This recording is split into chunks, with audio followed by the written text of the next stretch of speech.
हाँ तो दोस्तों, इस वीडियो के अंदर हम इटालियन एडिबल्स के आईपीओ के बारे में बात करेंगे और जानेंगे कि इस आईपीओ के अंदर आपको कितना लिस्टिंग गेन मिल सकता है और आपको इस आईपीओ के अंदर अप्लाई करना चाहिए या नहीं। चलिए शुरू करते हैं। तो देखिए, सबसे पहले हम ये जानेंगे कि ये कंपनी क्या काम करती है। तो देखिए, जो कंपनी है 2009 में ये कंपनी स्टार्ट हुई है, यानी कि लगभग 14 से 15 साल ये कंपनी को स्टार्ट हुए हो चुके हैं। क्योंकि ये जो कंपनी है, ये कंपनी कॉन्फेक्शनरी जो प्रोडक्ट्स होते हैं वो ये कंपनी हमें यहाँ पे बनाती हुई नजर आती है। और इसमें अगर हम देखेंगे जो यहाँ पे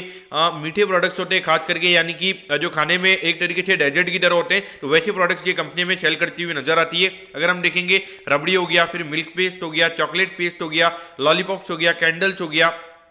फिर इसके अलावा जो फ्रूट बेस्ड प्रोडक्ट्स होते हैं वो भी ये कंपनी हमें सेल करती हुई नजर आती है। ये जितने भी प्रोडक्ट्स है ये कंपनी ऑफकोर करके यहाँ पे ये जो कंपनी का एक ब्रांड नेम है, इस ब्रांड नेम के अंडर में हमें यहाँ पे ये कंपनी अपने प्रोडक्ट सेल करती हुई नजर आती है। अगर हम कंपनी के मैन्युफैक्चरिंग फैसिलिटीज़ की अगर हम बात करेंगे तो यहाँ पे दो मैन्युफैक्चरिंग फैसिलिटीज़ हमें यहाँ पे कंपनी की नजर आती है और दोनों ही फैसिलिटीज़ हमें यहाँ पे इंदौर में नजर आती है। अगर हम कंपनी के प्रेजेंस की अगर हम बात करेंगे तो रूरल एरियाज हो गया और उसके अलावा जो सेमी अर्बन एरियाज होते हैं तो वहाँ पे कंपनी के प्रोडक्ट हमें मेन यहाँ पे सेल होते हुए नजर आते हैं। और ऑलमोस्ट अगर हम देखेंगे तो यहाँ पे हर स्टेट में हमें यहाँ पे कंपनी का प्रेजेंस यहाँ पे नजर आता है।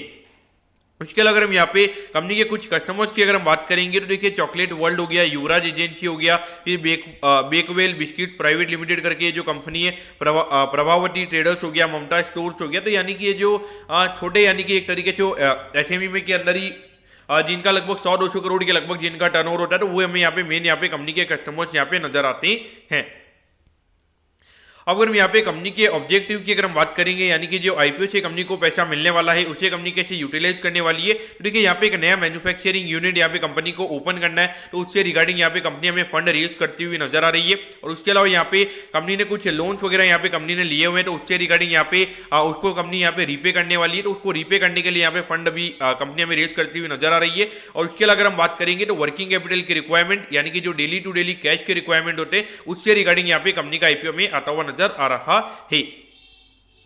अब अगर हम कंपनी के प्रमोटर्स की अगर हम बात करेंगे तो देखिए, अजय मखीजा जी हमें यहाँ पे कंपनी के प्रमोटर नजर आते हैं और उसके अलावा अक्षय मखीजा जी यानी कि मखीजा ग्रुप हमें यहाँ पे कंपनी का प्रमोटर ग्रुप यहाँ पे नजर आता है।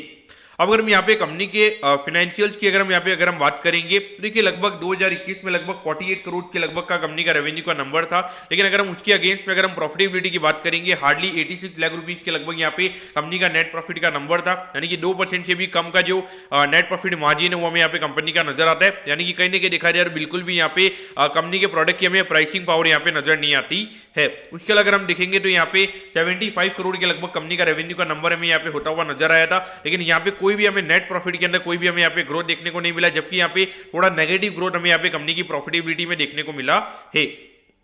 अब अगर हम यहाँ पे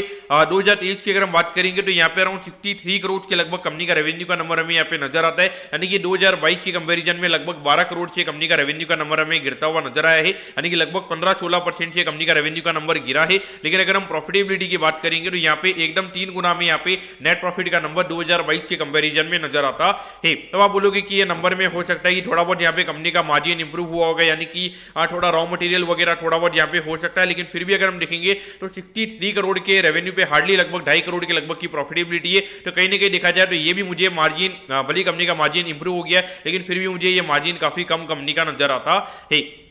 और उसके बाद अगर हम देखेंगे तो अभी 5 महीने में भी लगभग हार्डली 30 करोड़ के लगभग कई कंपनी ने रेवेन्यू किया है, जो कि इंडिकेशन दे रहा है कि लगभग 60-65 करोड़ से ज्यादा का रेवेन्यू का नंबर ये कंपनी हमें करती हुई नजर नहीं आ रही है, यानी कि बियॉन्ड पॉइंट ये कंपनी का प्रोडक्ट मार्केट में नहीं बिक रहा है, या फिर या तो इतनी कंपनी के प्रोडक्ट की डिमांड यहाँ पे नहीं है। ये कहीं ना कहीं हमें यहाँ पे कंपनी के रेवेन्यू के नंबर से देखने को मिल रहा है। अब आप बोलोगे कि यहाँ पे 48 करोड़ से 75 करोड़ का रेवेन्यू का नंबर हमें होता हुआ नजर आया है, लेकिन देखिए 2021 में लगभग 6 महीने के लगभग हमने लॉकडाउन देखा है। देखिए 6 महीने के लॉकडाउन में क्या मालूम 6 महीने कंपनी ने कोई रेवेन्यू नहीं किया हुआ है, तो 6 महीने का जो रेवेन्यू कंपनी ने नहीं किया तो डेफिनेटली 2022 में लगभग 12 ही महीने पूरा जो मार्केट है वो चालू था। तो कहीं ना कहीं देखा जाए तो कहीं ना कहीं उसकी वजह से हमें यहाँ पे रेवेन्यू ग्रोथ ज्यादा देखने को मिल रहा है। तो कहीं ना कहीं देखा जाए तो कंपनी के नंबर्स हमें पर्टिकुलरली इतने इंटरेस्टिंग यहाँ पे नजर नहीं आते हैं। अगर हम आईपीओ के डिटेल्स के बारे में अगर हम बात करेंगे तो देखिए 2 तारीख को ये आईपीओ में स्टार्ट होता हुआ नजर आएगा और 7